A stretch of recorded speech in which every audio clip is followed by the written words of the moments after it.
ikki nuqta orasidagi masofa.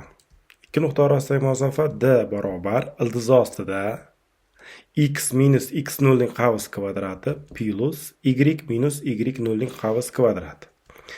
Ya'ni bu yerda koordinatalar beriladi. x1, y1, x2, y2. Demak, o'sha ikkita nuqta orasidagi masofani quyidagi formula orqali topsak bo'ladi. Vaqt birligi ichida bosib o'tilgan masofaga tezlik deyiladi.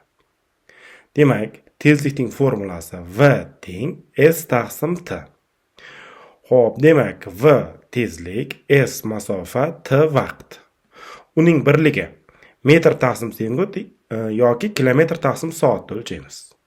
Endi bu birlikdan bu birlikka konvertatsiya qilish uchun kilometr taqsim soatni bo'lib yuborsak 3.6 ga metr taqsim sekund keladi. Shuni teskarisi metr taqsim sekundni 3.6 ga ko'paytirsak kilometr taqsim soat kelib chiqadi. Yana bitta birligi masalalarda kelib qolishi mumkin. Metr taqsim minut. Metr taqsim minutni 60 ga bo'lsak, metr taqsim sekund keladi. Va shuning teskarisi. Metr taqsim sekundni 60 ga ko'paytirsak, metr taqsim minut birligimiz keladi. Rahmat.